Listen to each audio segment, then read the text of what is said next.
Hey, welcome to A Foreigner in the Philippines. I had an interesting letter from a lady, Pam. I'm sure that she won't mind sharing this.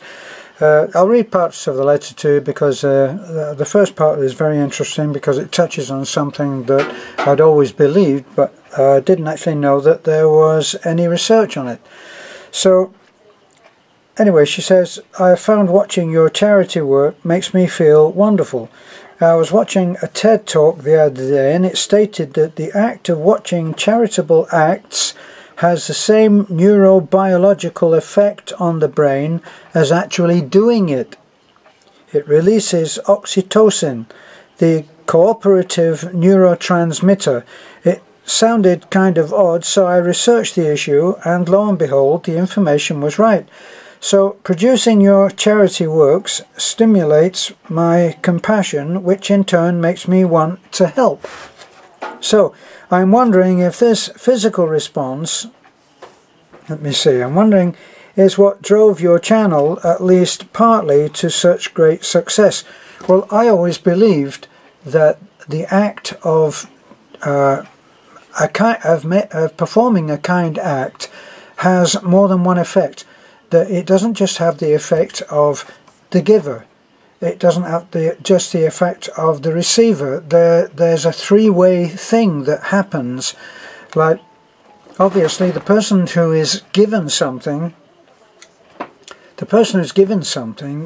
obviously feels something good because they've received something, but also the person who gives something also gets a benefit of them. In this case, it says a neurobiological stimulus happens when that goes on, when in the act of giving. That's why they always say that it's better to give than to receive, because the act of giving actually has a more beneficial effect on you than if you were receiving.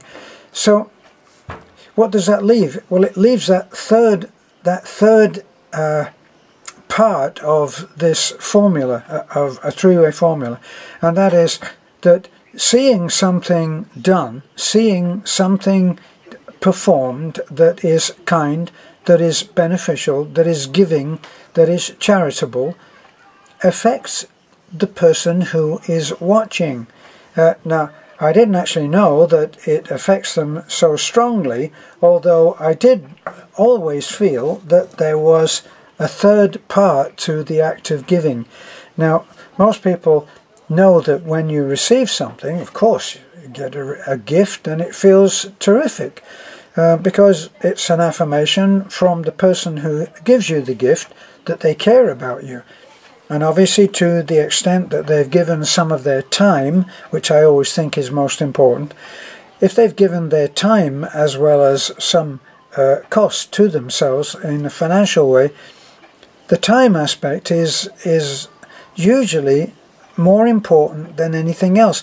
For instance, when you receive a gift that was made for you by your child at school, you know that there's no financial value in it at all, but the fact that it was made for you by your child, who obviously loves you, has a great effect. It's a wonderful gift because it involves time, and it involves caring, and it involves actually doing something.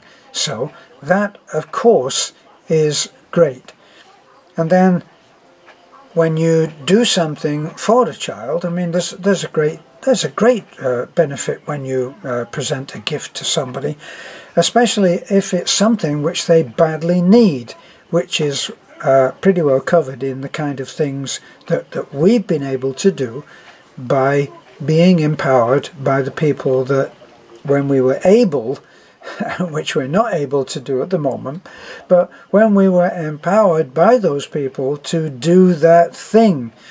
Now, how we introduced a greater benefit when we were working, as we will be doing again, we were able to say, if there is something that you want to help with, you can stipulate that that's where you want your gift to go. And that that was a huge part of the formula that made our channel so successful so quickly, because we've only been going for very little over 2 years, which for the number of subscribers that we've got, this is a great success story. And it is all about giving. Now obviously we do videos on our life, we do videos on our simple life, on our surroundings. It's not like we're visiting 5-star resorts and giving tastings of how good the wine is. We're not doing any of those. Ours is what I call a bread and butter. It's a bread and butter channel. It deals in simple cuisine that doesn't really even rate the word cuisine, does it? It's simple home cooking, and not actually good enough for a lot of people from what I see. So the act of giving is extremely important. Now if I can pull that letter back up again, there were some other interesting parts in there which I actually wanted to comment on, because several people bring up these kinds of things. See, now it says, obviously with your waiting on the paperwork to make your charity legal, you have filled the void by allowing us to journey with you as you experience the Philippines, which is what I've just been saying. You have shared a great deal, including some fairly intimate details, and if you have viewers watching and partially living vicariously through you, they are apt to have some pretty strong opinions about how you go about your life. Now, this is where we get to the nitty-gritties of this. Let me see. My best advice to you, oh dear, now it's all been spoiled.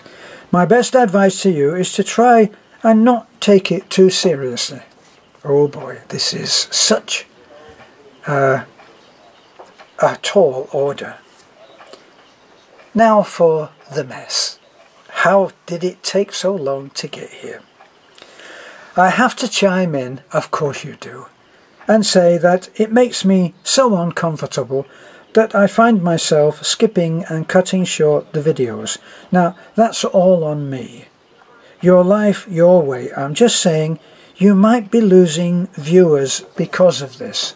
Now, this is what gets me to the point that I wanted to deal with. And yeah, so what happens is that people do write to me, and they put in the form of advice, they will suggest the penalty for not taking their advice. And the advice in this particular case was that she got to the mess, and she said that looking at the mess when she was watching the videos made her so uncomfortable that she didn't want to watch the videos all the way through, or she would cut them short, or she would do something else that certainly would be against my target, because my target, as with the creator of anything that is either spoken art or written, the written word or the spoken word. In my case, it's I may write down what I say in some cases, but then it ends up as a spoken word. And my goal, if anything, would be to have people listen or watch the video more than once. And when someone says, I've watched this video several times, that's a great compliment to me, as it is to my wife Beth. But when the advice is, there are two things that usually that people like to put, either preceding advice or after the advice, and that is, if it precedes the advice, what they do is people go into a self-reference, or a self, what would you call it? Yes, a self-reference would be their own testimonial about how much information they have, how many years of experience they've had, which at the end of it, what it amounts to is don't contradict what I'm saying. Don't disagree, because if you do, you will be going against all of the absolute solid 30 years that I've had in this business of doing this and never been wrong. It can't really work. It just can't work. It can't work when I do it. I can't say to you, I can't say to anyone, well, look, on the basis of my age, my wisdom must be greater than yours, so therefore I hope that you're not going to waste all of our time by disagreeing with me. How long would I last on that? So my own disclaimers always are that this is just my opinion. This is just how I look at it, and the little phrase that sets you as the listener, the viewer, free is that one size does not fit all. Now the way that I do something may work very, very well, and it may work very well for someone who is in sync with the particular way that I look at things. And on the basis of, for instance, if anybody that I know very well is available for giving me some good counsel, right? Now, I've often given this example of how when I was working as a contractor, I wasn't an electrician, but I'm able to work very well with my hands, and I'm able to follow instructions. So when I first started, and I first started to do electrical as part of my project, I would do some electrical work. If I was fitting out a kitchen, for instance, and I needed to fit what was in the UK is called a ring main, that's the part of the electrical system which only feeds the appliances, okay? So I don't know exactly what to do. At that time, I didn't know exactly what to do, and I could think of two people that I could turn to who knew a lot about it, because at one time they had been professional electricians. Now, the first guy that I spoke to, I wasn't in sync at all with, and as soon as I said, I'm going to do this, can you advise me? He would say, you're going to do what? Are you kidding me? Is the place on fire yet? So, did I go back to him? No, because I'm not in sync with the way that he thinks. On the other hand, my other friend, I would go to him and we would joke about it. I would start off by saying, Tony, the flames are licking around and I need some advice on electric. Perhaps I've done something wrong. And we would have a little laugh about it, and he'd say, okay, Terence, what's the problem? And then I would say to him, well, I need to, and then he would tell me. But he would tell me by saying that I could do it.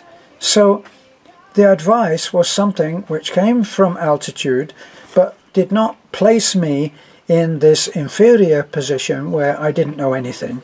It just said, well, Terence, okay, so you don't know about this one thing, and I can help you with that. Now, when people prefix what they're going to say with, well, I've been in this, but I have laid more concrete than anybody you know. I did it every single day, laying 7 or 50 or 20 yards of concrete, and I did it on my own with a wheelbarrow and a cement mixer. And so they come to you with absolutely incontrovertible advice. You can't say no. It's like you're not allowed to have an opinion, and yet it's not like asking someone for electrical advice where you really need to know technically how something's done. This is something that may be completely opinion. Now, I've had many people, we ended up this talk, didn't we, at this point on the letter, about the mess. Well, now, about the mess. So, what about the mess? Well, the mess is going to lose you subscribers. Now, she's got my attention because there is an implied threat of something happening that is not going to be to my liking. Now, I learned a long time from one speaker that I listened to, and he mentioned that there are two basic, oversimplification, but there are basically two kinds of people. There are those people, and if you have children, you will have already found this out. Let's keep it to children, not to adults, so as not to offend anybody. Some children, you are best offering a reward. They are the people who work best when they are given something, when they gain something. And there are others who work best when you threaten to take away. Can you see how that works? So for some kids, you say, if you get straight A's, I'll get you a new bike. If you graduate with honours, I'll get you this. This will be your reward. And then there are others who you say, if you get another F, you're going to your room for the rest of your life. Joking. So there are some that you threaten to take away what they have, and there are some that you promise a greater reward, a greater benefit. And I know lots of children, and I know some that are one way and some that are others.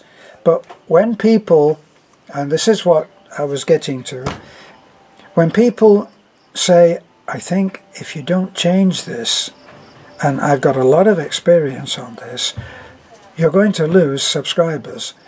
People are going to stop watching. People are, and this is, the threat is assuming that I work best when I am threatened with being deprived of something. Not so. I work best when I am promised a reward. Now, the others are those who write and say, I have some experience in doing this, and what we found was that if you did so-and-so, an A and B and C and D, that gained a certain amount of result. Those are the ones who promise a benefit. So you've got the two kinds. The promise of a benefit, the promise of a loss. And many who write and say, I'm very disappointed. This was one letter that I had recently, and the person said, I'm very disappointed by the repeated use of the word shocking. Well, of course, I was extremely shocked when I read that. But what he did then was he threatened a loss. He said, and I am considering now that I will have to just unsubscribe. Now, perhaps what the intention was there was that I would hurriedly write to him and say, please don't unsubscribe. I'm talking to my wife and I'm telling her that what you said, and I'm hoping that she will, you see what I mean? I'm supposed to come on and agree with this deprivation that is being threatened and do as he says. So everybody is trying to have an effect. That this is the whole thing about going through life. We seek to create some kind of impression on someone.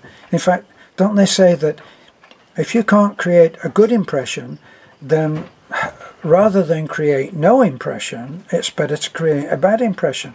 And once again, anybody who has kids will know that this is true. Because if a kid doesn't get your attention by doing good things, you can rest assured that he will start to be a bad boy or a bad girl, and they'll do whatever gets your attention. And if you've ever been in a supermarket and watched a kid perform who doesn't normally get good attention for good behavior, watch him hurl himself at the ground and do a tantrum in order to get the attention of the luckless parent who has been giving into that kind of behavior for a long time. And personally, when that happened with me, with a grandson at one point, and he wanted something that he was a visitor in the house that we were both visiting in, and he said, oh, the young girl who was the owner of the bedroom that he had been in, we're talking about little kids now, okay, and he came down and he was crying because she wouldn't give him a toy that she treasured and didn't want to share. So I asked him why he was crying. He said she won't.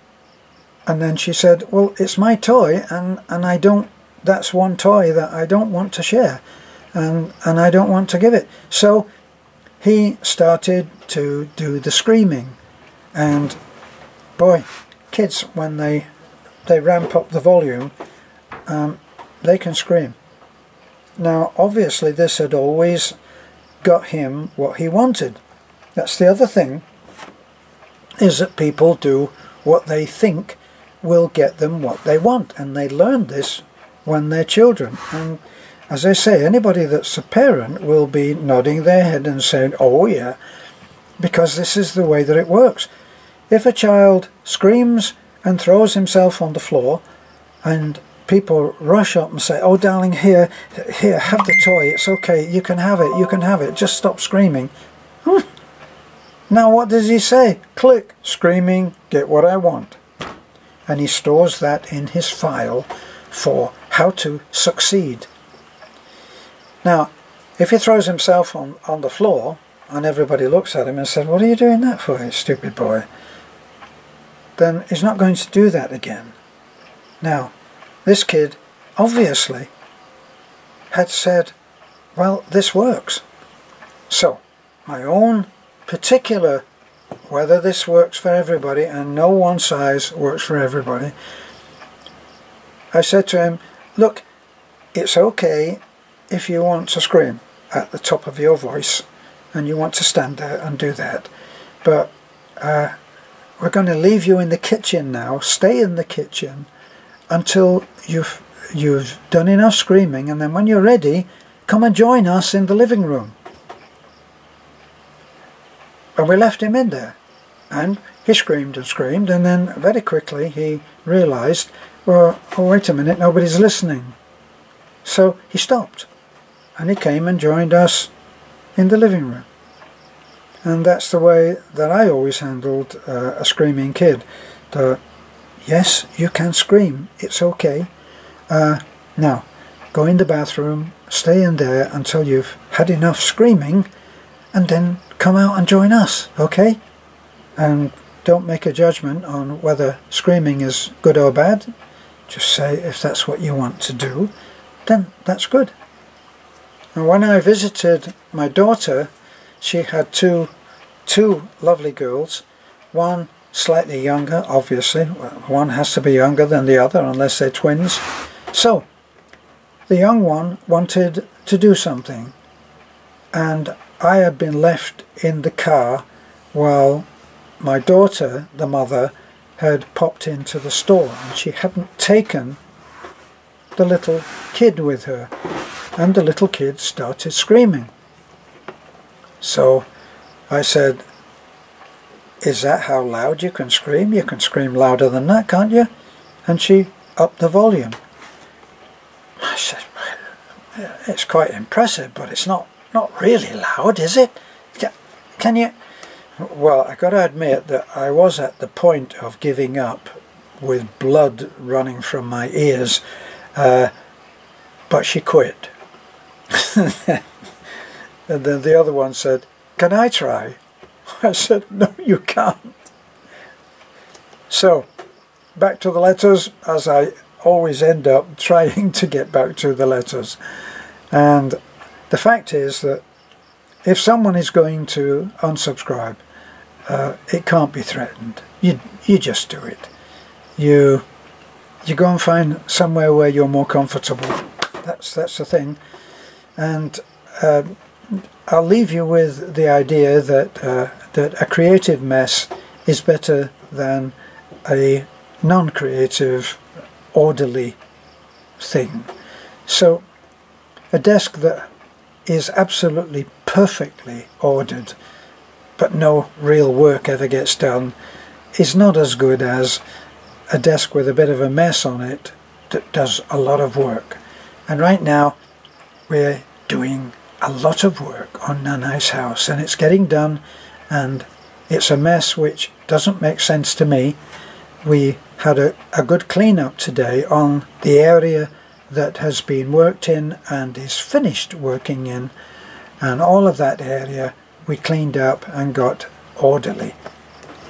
The actual house itself, they're now framing on the upper part above the hollow block that's been set, and that part is done, and all of the wood has to be in there. It's a mess, but it has to be that way because you can't have these orderly little piles of wood which are placed here and placed there and placed there, and the person, every time they want to put a piece of wood in place, they have to go over there to get it and bring it back and put the little block off, cut away. There's going to be some mess. It's a building site, there's going to be some mess. This is a foreigner in the Philippines. Thank you for all letters that we receive, and I always try to answer them. If it's just something where you say, good job, don't like it, do like it, maybe not like it too much, whatever, then I don't write you a long letter to cover that. But if you've asked a question and you've voiced a concern, and you take the time to write, as I always say, I always try to get back on those. And if I don't get to you, then it must mean that your email has just dropped in between the cracks and has become forgotten. Not because it's not important, because as they always say when you call people on the phone, your call is important to us. And even the IRS says that. The last time that I had that said to me, I'd phoned the IRS to beg for time to pay something, and I called up and it was an answering machine, and it said, please don't ring off, please hold, we'll get to your call soon. Your call is important to us. And then the music came on, and it was Beethoven, and it went da da da da da da da da. I hung up on that particular one. This is a foreigner in the Philippines. Thanks for being with me. Don't forget to like, comment, please like, comment and subscribe.